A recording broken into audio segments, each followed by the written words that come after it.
Good morning. WLBT's Ask the Experts is back for 2020. I'm your host, Kelly Boyd, and we've added some new experts to our roster for this year. But today we are welcoming back Baptist Heart, specifically registered dietitian, Margaret Jarvis. Hey, welcome. Thank you. Thank you for having me. Yes, we're going to talk about heart-healthy dieting today and all that goes along with that. Tell us a little bit about your role as a registered dietitian. So the program I work for, Baptist, the cardiac rehab. And so what that is any patient that has a cardiac event gets referred by their doctor if they qualify for the rehab program. And so it's like a gym. You come in and you can work out whenever you want to during the week. And we have 2 exercise physiologists, we have 2 nurses, and then me, the registered dietitian.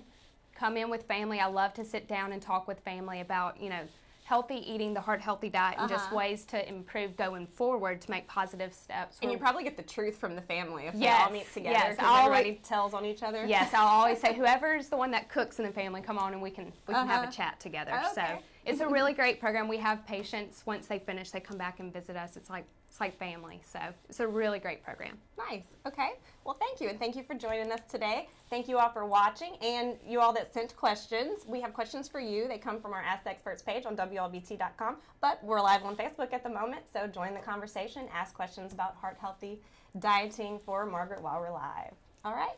That first question is, why is a heart-healthy diet necessary for those with heart disease? So the heart-healthy diet, it really is good for anybody. It doesn't even have to be someone that has heart disease. Right, and you don't want to develop heart disease, Yes, it's very preventative. So we're going to be looking at doing lean meats, so turkey, chicken, salmon, fish, really increasing, getting those good omega-3 fatty acids that we need. So then we're also going to be trying to get some healthy fats that comes from olive oil, avocado, nuts. I love avocado. Yes, and then increasing our fruits and vegetables, just the things that we know that are good for us. Also whole grains, extra fiber. Fiber's good for our heart. So just really trying to get wholesome, good, nutritious food. Okay, and I think we answered the next question. I'm going to go ahead and ask it. It says, should I follow a heart-healthy diet even if I don't have heart disease? Yes, everyone should. And, really, too, another thing, we are also looking at trying not to add a lot of salt to our food. And once you start eliminating a lot of the processed foods, there's a lot of salt that's in those foods. So packaged stuff. Yes. So you're making good choices right there by just trying to eat more wholesome. So okay. All right. What does a heart-healthy diet typically consist of? Kind of already talked about it. But yeah, like the olive oil, cooking with olive oil, trying to stay away from the fried food. Vegetables, starting your day with some oatmeal and some berries and peanut butter. That's a great breakfast. Yes. So really just trying to get your fruits and vegetables in and trying to eliminate a lot of the saturated fat. And you mentioned the olive oil and avocado, 2 things that I really love. I love making guacamole. Oh, yeah, so do I. But I don't like mayonnaise, and so I use avocado in place of mayonnaise. Yes, and ways that I'll try to, slowly transition my patients. They now make avocado mayonnaise, like the avocado oil. So, once you kind of start weaning away from the real the really fatty mayonnaise, we can kind of make some progress and then maybe just transition to using avocados instead of mayonnaise on your sandwich. So that would be better. Is that a mixture of olive oil and avocado?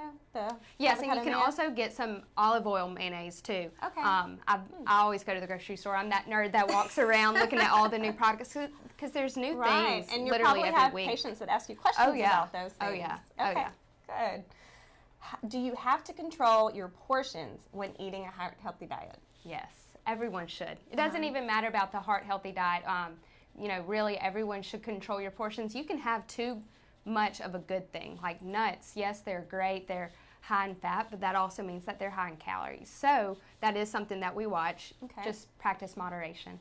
Yes, that's the key, right? Yes. Okay. Yes. Shirley Grady says she's watching from Shelby, Mississippi. Good morning. Hi. Okay, how important is it to get fruits and veggies into your diet? Why is it important, they say? It's very important. Fruits and vegetables, they're full of fiber, vitamins, minerals. So one thing that I'll tell my patients, if you notice, you walk into a grocery store and the produce section, what is the main difference between that and then the foods on the shelves? Produce, it doesn't have a nutrition label on it. Right. So we know it's wholesome. There's nothing added to it. So really trying to get those good foods in. one thing though, I do really suggest not drinking your fruit. That is one thing a lot of my patients that come in, everyone thinks they're doing great by drinking orange juice and apple juice, but what happens with that is a lot of the sugar is extracted from it, so you're not getting the extra vitamins and the minerals from just eating, say, an apple. So yeah, but really trying to get in your fruits and vegetables as much as you can. And I think that's healthier for your teeth too, when you're chewing it versus drinking it, and the sugars added, as you said. Okay. Let's see, are whole grains good? You said they were for a heart healthy diet, and what are some examples of whole grains? So whole grains are very important. Like I said, you know, you're going to be wanting to choose brown rice, quinoa. That's some patients have never heard of quinoa, and so try to be, you know, experiment. It's kind of fun. Just make it fun for yourself. But also, you know, trying to choose whole wheat bread over white bread. Just the extra fiber. Fiber keeps you full. So the more fiber you have, the fuller you're going to be. So oatmeal, that's another great one, you know, to start your morning off with. And not pick up the junk and the sugars and fats extra. Exactly. Okay. My doctor told me to limit unhealthy fats on my heart healthy diet. What are the things I should avoid eating too much of? So unhealthy fats, there's a big list of them. But, you know, just starting off and trying to cut out the fried foods. That's one step that we can take. Cut the fried foods out, start going for more of the grilled chicken versus the fried chicken.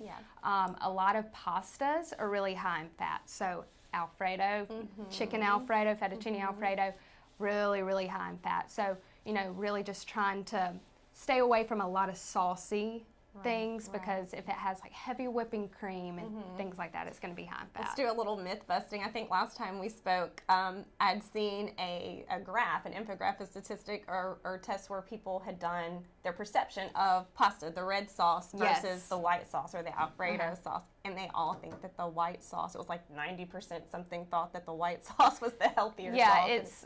It's, you know, all the heavy whipping cream and the cheese and all those things that we want to limit. So that's one way. Also, chips have empty calories. It's just empty calories. So just trying to, again, choose more of the wholesome foods, the fruits and vegetables. Those are the things that are going to make you full. They're going to make you feel good too. Things without labels and without packages are best. Yes. Yeah? Okay. Oh, here's a trendy question. Is the ketogenic diet okay for a patient that is supposed to be on a heart healthy diet? Okay, so I get asked this question all the time.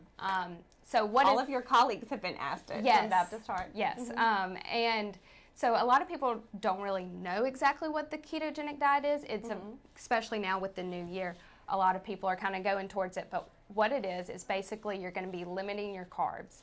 You're going to be cutting down on your carbs, and so once you cut back on something, you got to replace it. So you're replacing it with a lot of fat and a lot of protein. So I'm not saying that everybody, but most people that do the ketogenic diet probably don't really follow a heart healthy diet, because people will eat more of, you know, bacon and cheese and the red meats.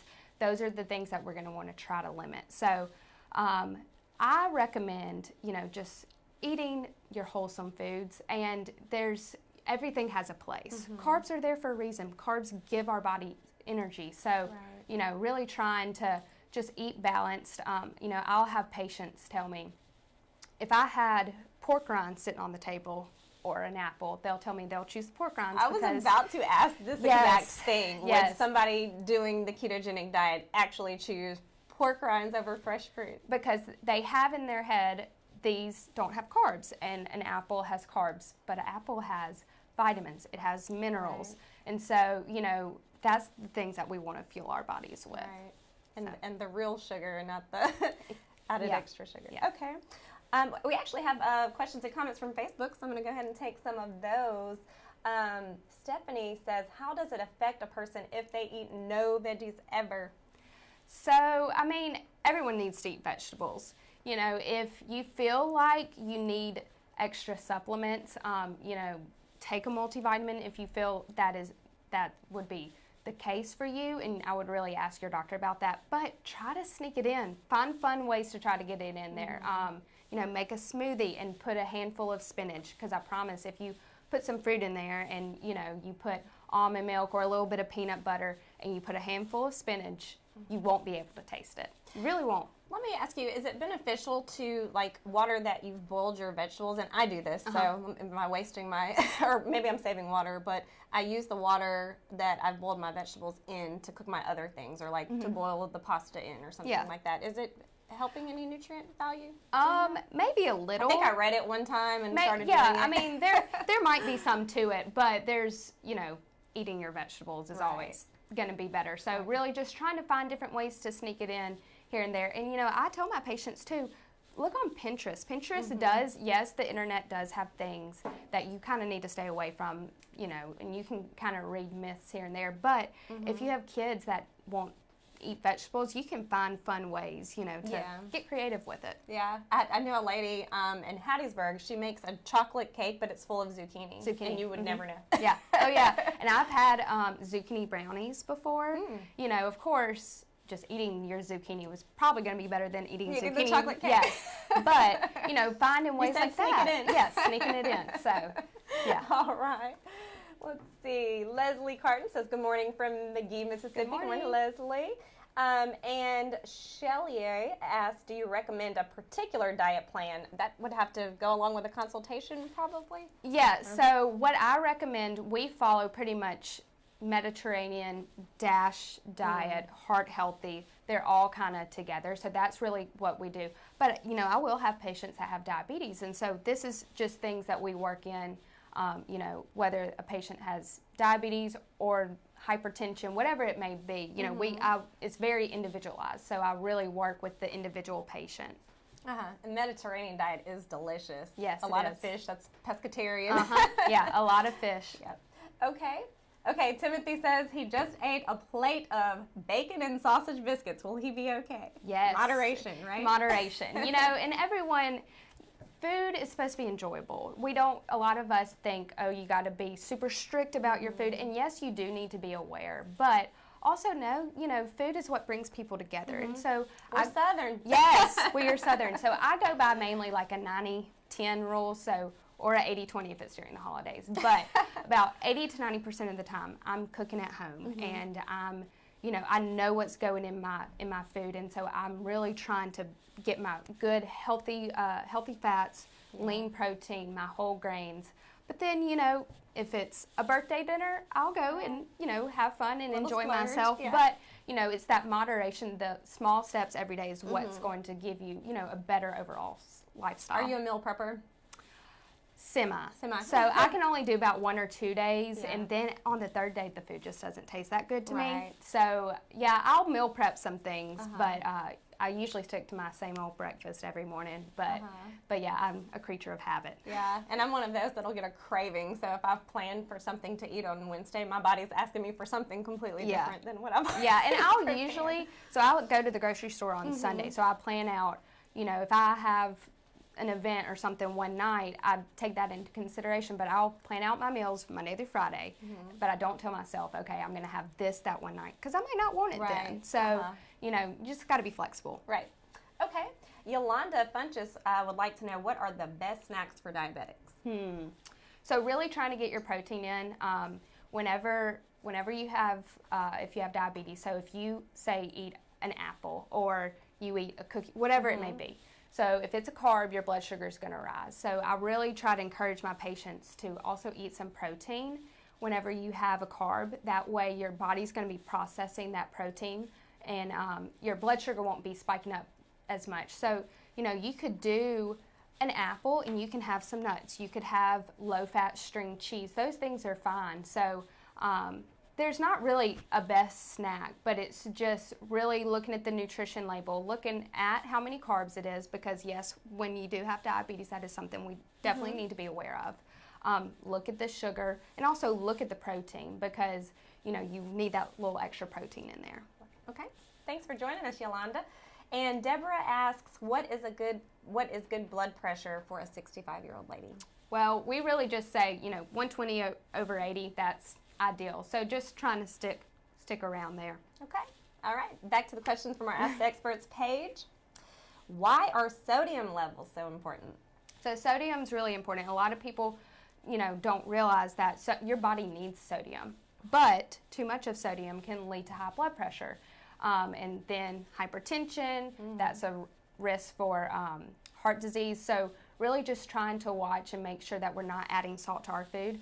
But, you know, your body, sodium is good for your muscle and your nerve function. Also helps maintain water within your cells and on the outside of your cells. So we need it. But I just say whenever you go to the table, put the salt shaker away, because a lot of us, especially in the South, will put salt on our food before we even taste it. We don't even know. Do it. I'm not guilty of that at all. We don't even know what really it tastes like, and we're already putting salt on it. Why are we doing that? So just out of sight, out of mind. My dad does that. I'm calling him out.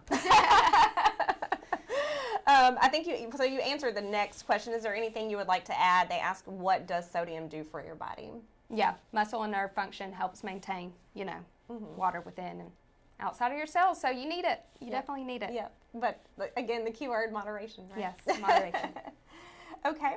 My doctor says, another sodium question, my doctor says I need to lower my sodium. What are some ways I can do that? So we already talked about taking the salt shaker off the table. But chips, a lot of frozen meals have a lot of salt in them. So really trying to stay away from that and cooking your own food.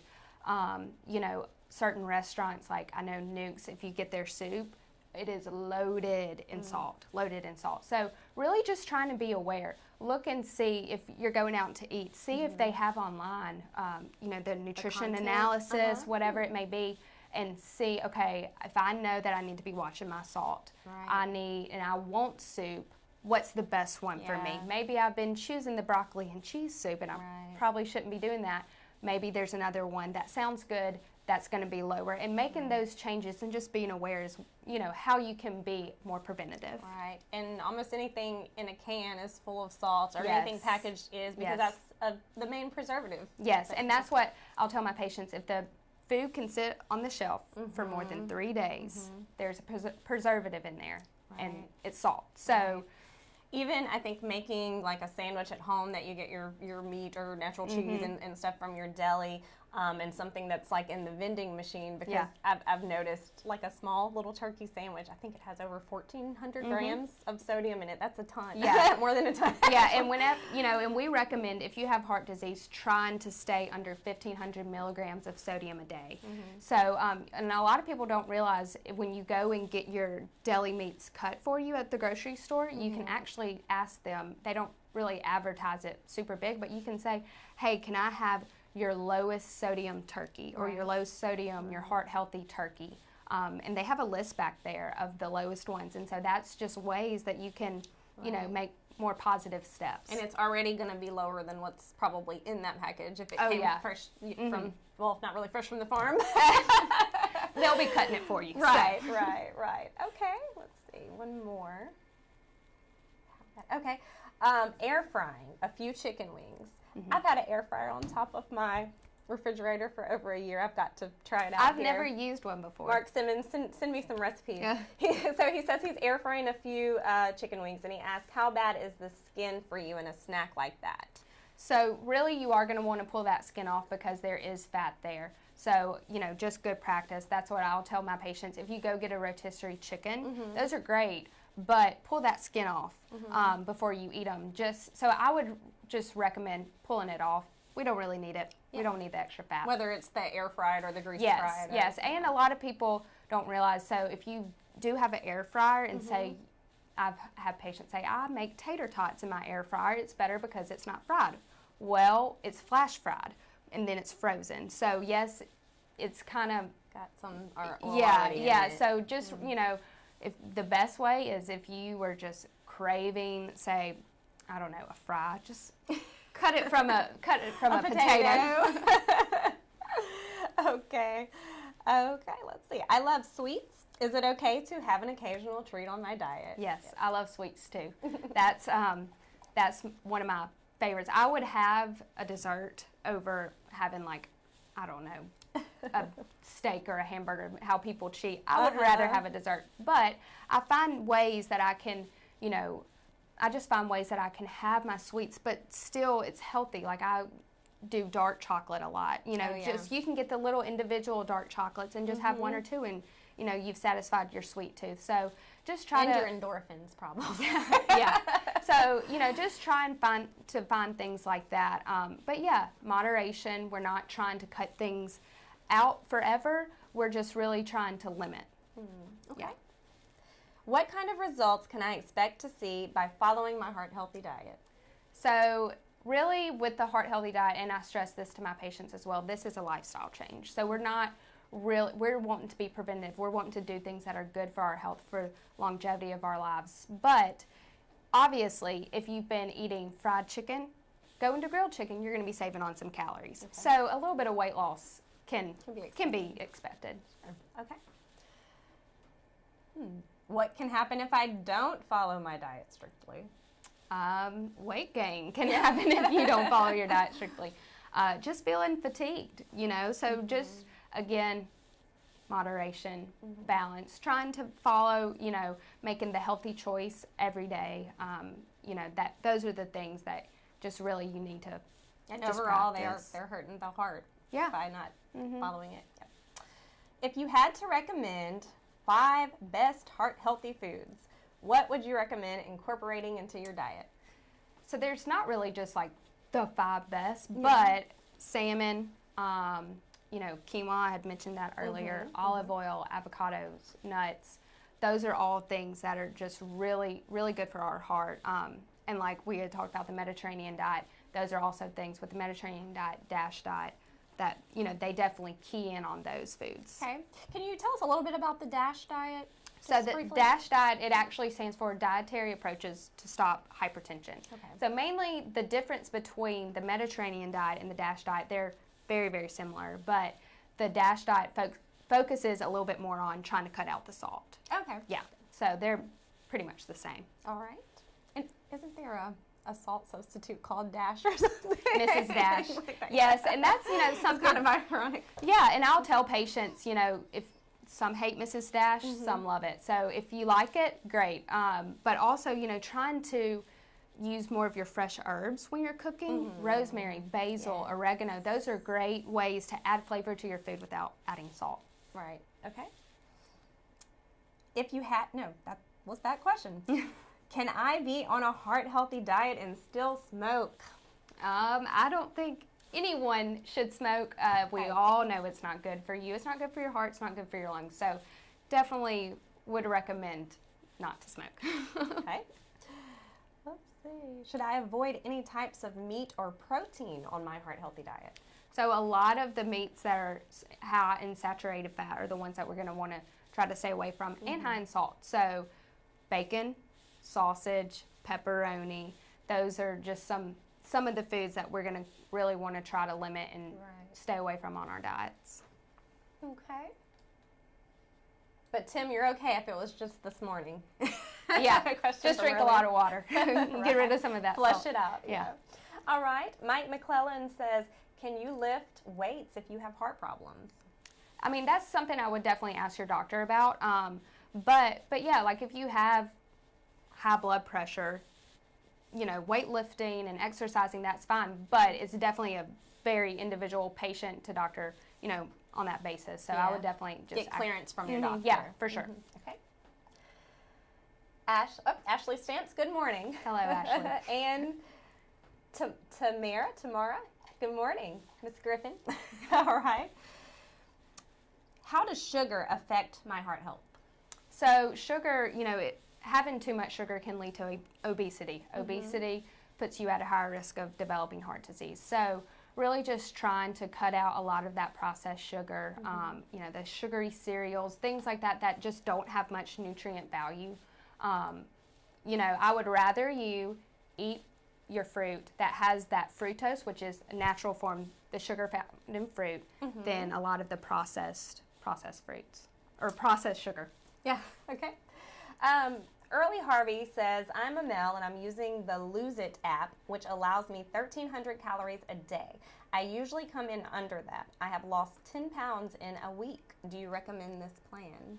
So, 1,300 calories for a male, that's very, very low. And 10-pound weight loss in a week, that's very significant. we're wanting to, if you need to lose weight, we want it to be gradual. We're not trying to do something that is just super, super drastic, because we want this to be long term. So I definitely wouldn't recommend it. I would recommend, going and speaking with a dietitian. I know those apps are great, but a lot of us, when we try to put in, this is how much we weigh and this is how much weight we want to lose, and if you can choose how many pounds a week do you want to lose, and the most is 5, most people are going to be clicking on that. Well, then it gives you a calorie range that you have of 1,200, 1,300, 1,400 calories, and then your body, that can just hurt your metabolism. Right. So I would go and, speak with a dietitian and get on your own individual plan. Or have them look at the app with you and kind of for advise, because the app may not be getting all the information about you that they need. Really. Especially if 1,300 calories a meal and you're working out.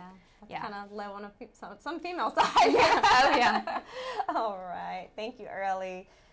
I drink Lipton tea in the morning instead of coffee. Is that heart healthy, and what type of foods, they say healthy, and what type of foods can I possibly eat to stay healthy? So, if you drink tea in the morning, if you want to have hot tea over coffee, that's fine. Some hot teas have, caffeine in them, so it's whatever that you choose. But foods that we've already mentioned, trying to get a lot of your fresh fruits and vegetables in, your whole grains to stay healthy, limit the processed food, fast food. Those are just some good ways. When we were hunter-gatherers, before we had all that processed stuff, we ate a lot of the fruits and berries. And waiting and catching the fish. And Oh, yeah. And what are your thoughts on red meat for a heart-healthy diet? Because as I mentioned, the hunter-gatherer days, so we're going to not eat that red meat for a couple of weeks. So. Yeah, we're going to want to be choosing lean protein. So our lean proteins, fish, turkey, chicken, your salmon is really great. It's high in omega-3s. So really trying to limit your red meats, so you could, like we said, the like bologna and bacon. Those are just some foods that we're going to want to try to stay away from. Your steaks, I would limit it to about maybe 1 or 2 times a month. Really trying to stay about one time a month. That's what I was going to ask. Yeah, just because, it's not realistic to say you can't have red meat for the rest of your life, but it's definitely something that we need to limit, especially if we have heart disease. Right. Okay. Or want to keep a healthy heart, right? Yes. We can't eat a steak every week or every day. Yeah. Okay. While trying to avoid sugars on my heart-healthy diet, can I use substitution sugar? You can, but I definitely would recommend in moderation, because it is a chemical, it's man-made. So we know that we don't really need all of that processed sugar, because it's not real, it's not in its raw form. But, if you were having to do like the 0-calorie sweeteners, like Truvia or the Splenda, those are okay. I just wouldn't do like 5 packets of Splenda in your coffee every morning. Sounds like a lot. Yeah. I drink black coffee, so it sounds like a ton. Oh, yeah, so do I. And it took me a while to get used to the black coffee, but once you kind of start cutting the sugar out, you go back to it and you're like, oh, that is way too sweet. Right, right. Okay. Well, how can our viewers find out more information about you, diet plans, Baptist Heart? So you can go to baptistheart.org to find out more about us, or you could contact us at 601-968-1966. And I'm, if you're in the cardiac rehab program, I'm there every day. We're open Monday through Thursday. So, I'm there, and a resource if anyone ever needs me. Okay. And really quick, I actually had a tip. It's not really a question, but it's, I guess, asking about the relation of the keto and the carbs with epilepsy. Oh, okay. So, yes. So the keto diet, it was designed for patients, originally, it was designed for patients that had epilepsy. So what that is a seizure disorder.